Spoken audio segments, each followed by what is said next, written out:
ஜப்பான்ல இருந்து சென்னைக்கு ஏன் வந்தீங்க? எதுக்காக வந்தீங்க? 映画のジャナナヤガンを見るためだけに日本に来ました。 நாங்கள் ஜனநாயகம் என்ற படத்தை பார்க்கவே சென்னைக்கு வந்தோம்.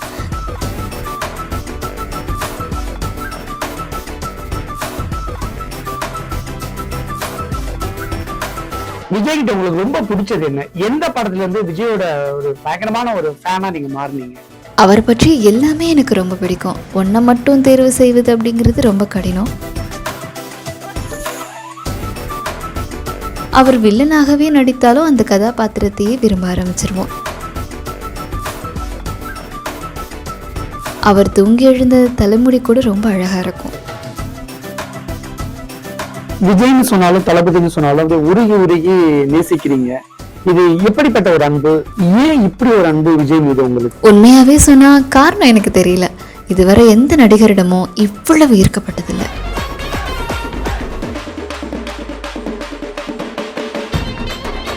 ஜப்பானிலிருந்து இந்தியாவுக்கு அதுவும் தமிழ் படம் பார்க்க வருவது அப்படிங்கிறது சாதாரண விஷயம் இல்லை.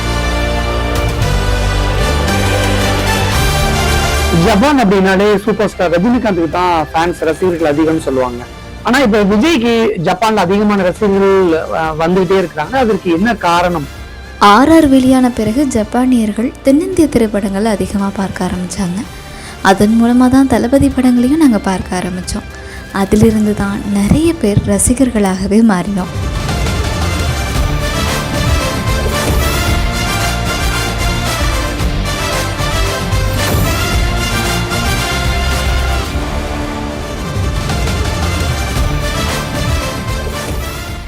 வணக்கம். தமிழ்நாட்டுல விஜயோட ஜனநாயகன் படம் பார்ப்பதற்காக ஜப்பான்ல இருந்து 3 தீவிரமான விஜயோட தீவிரமான ரசிகர்கள் 3 பேர் வந்திருக்காங்க. ஆனா அவங்க வந்த நேரம் தமிழ்நாட்டுல இந்தியா எங்கேயுமே ஜனநாயகன் படம் ரிலீஸ் ஆகல.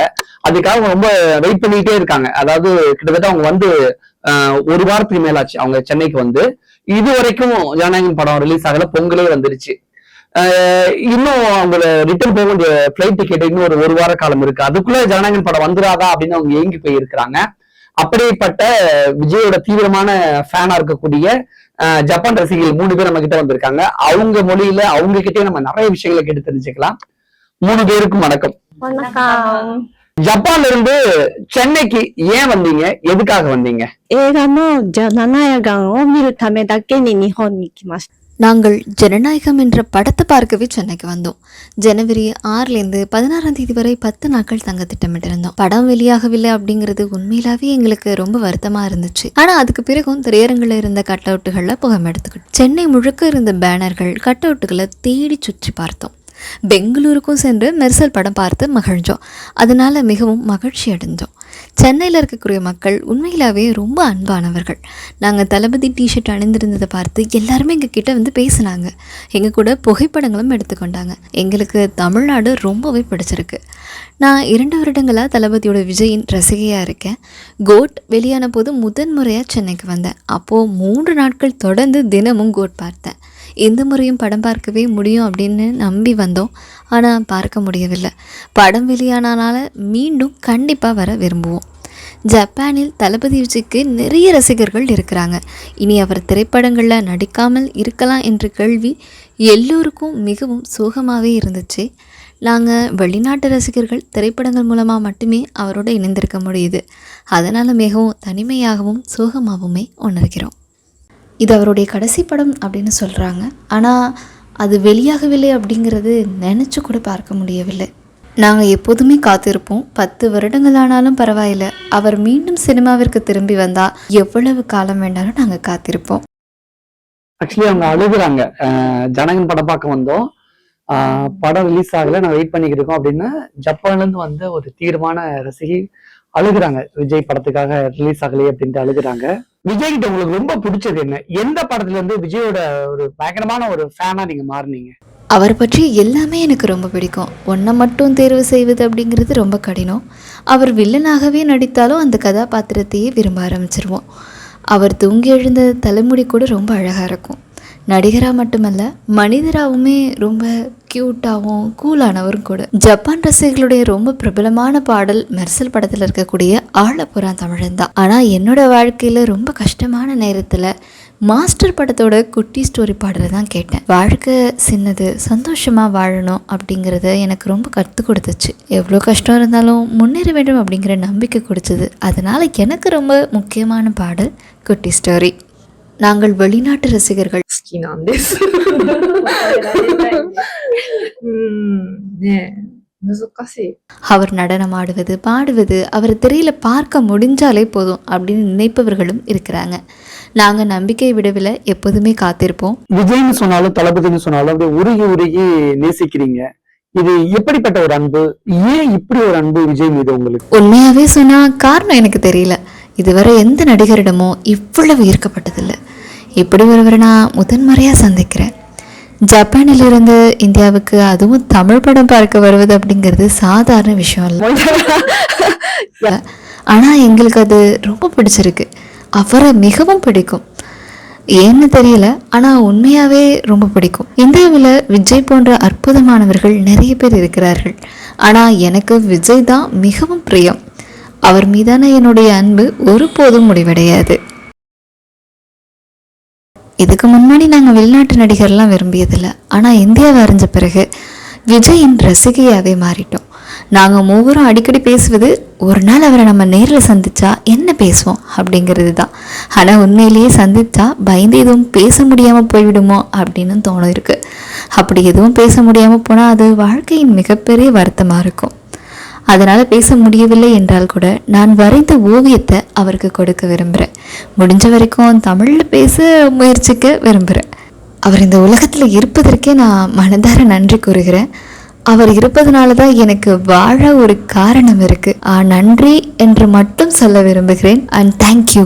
மாஸ்டர்ல குட்டி ஸ்டோரி பாட்டு பிடிக்கும்னு சொல்றீங்க, அது நீங்க பாடி காட்ட முடியுமா? 恥ずかしいから無理。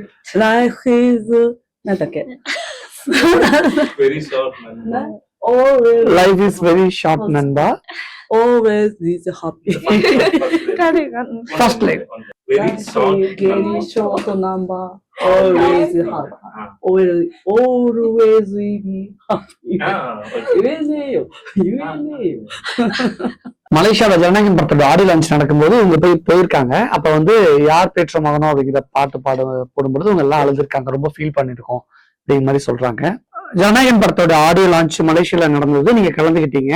எப்படி இருந்தது? எவ்வளவு பிரம்மாண்டமா, என்ன மாதிரி எல்லாம் நீங்க ஃபீல் பண்ணீங்க? அது ஒரு கனவு போல் இருந்துச்சு. ரொம்பவே சந்தோஷமாக இருந்தது. உணர்ச்சியில் அழுதுட்டோம். நாங்கள் நடனமாடினோம், நிறைய பேரோட பேசினோம். அந்த இடத்தை விட்டு வரவே மனசு இல்லை எங்களுக்கு. 信じられないぐらいなんか夢のようだった。でもオーディオローンチ自体はすごく楽しくて、すごい歓声がすごくて、歓声で感動して泣いてしまって。ஜப்பான் அப்படின்னாலே சூப்பர் ஸ்டார் ரஜினிகாந்துக்கு தான் ஃபேன்ஸ், ரசிகர்கள் அதிகம்னு சொல்லுவாங்க. ஆனா இப்ப விஜய்க்கு ஜப்பான்ல அதிகமான ரசிகர்கள் வந்துகிட்டே இருக்கிறாங்க. அதற்கு என்ன காரணம்? ஆர்ஆர் வெளியான பிறகு ஜப்பானியர்கள் தென்னிந்திய திரைப்படங்களை அதிகமாக பார்க்க ஆரம்பித்தாங்க. அதன் மூலமாக தான் தளபதி படங்களையும் நாங்கள் பார்க்க ஆரம்பித்தோம். அதிலிருந்து தான் நிறைய பேர் ரசிகர்களாகவே மாறினோம். けれど、なんだろう、ビジャイさんより後にラジニカントさんを知りました。 முன்னாடி எல்லாம் சூப்பர் ஸ்டார் ரஜினிகாந்துக்கு தான் ஜப்பான்ல ஃபேன்ஸ் இருந்தாங்க. இப்ப விஜய்க்கு தான் அதிகமா இருக்கிறாங்கன்னு சொல்றீங்களே, பர்டிகுலரா குறிப்பிட்டு இதெல்லாம் தான் காரணம், இதனாலதான் விஜய்க்கு ரசிகர்கள் ஜப்பான்ல அதிகம் அப்படின்னு சொல்லிட முடியுமா? என்னென்ன காரணங்கள் சொல்லிட முடியுமா? கடந்த 2-3 ஆண்டுகளில் தளபதியினுடைய புதிய படங்கள் ஜப்பானில் நிறைய வெளியிட்டிருக்காங்க.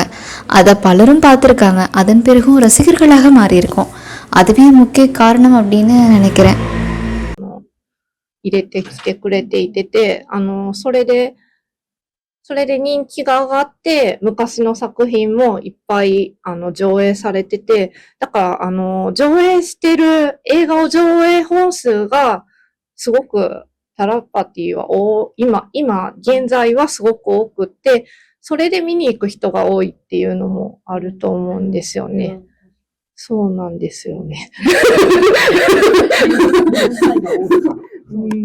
விஜயோட ஒவ்வொரு பர்த்டேக்கும் நீங்க ஜப்பான்ல உங்க வீட்டுல ஒரு விஷயம் பண்ணுவீங்களே, அது என்ன பண்ணுவீங்க அப்படின்னு சொல்லிட முடியுமா? ஒவ்வொருவரும் வெவ்வேறு விதமாக கொண்டாடுகிறார்கள். சிலர் கேக் வாங்கி கொண்டாடுவாங்க, சிலர் ஹோட்டல் எடுத்து நண்பரோட கொண்டாடுவாங்க, சிலர் வீட்டினுடைய நண்பர்களை அழைச்சி கொண்டாடுவாங்க. தளபதியோட படங்களை போட்டு அவரோட பாடல்கள் வீடியோக்கெல்லாம் பார்த்து கொண்டே கொண்டாடுவோம். கடந்த வருட பிறந்த நாளில் டோக்கியோவில் இரவு 9:30 முதல்ல காலை 6:30 மணி வரை விஜயனுடைய 3 படங்கள் தொடர்ந்து திரையிடப்பட்டுச்சு. முழு இரவும் தூங்காமல் படங்களை பார்த்து கொண்டே பிறந்த நாளை கொண்டாடினோம். みんなイラストを描いたり、何かカットアウト、自分で作るカットアウトを飾り付けしたり、彼女たちも、そう、ケーキ食べたり、お店で貸し切りして、みんなを呼んで、楽しく、映画や曲を流しながら、お祝いしたりすることは絶対、毎年やっています。あと映画館でも、お誕生日、アニバーサリーで特別上映したりするところもあって、見に行ったりしますね。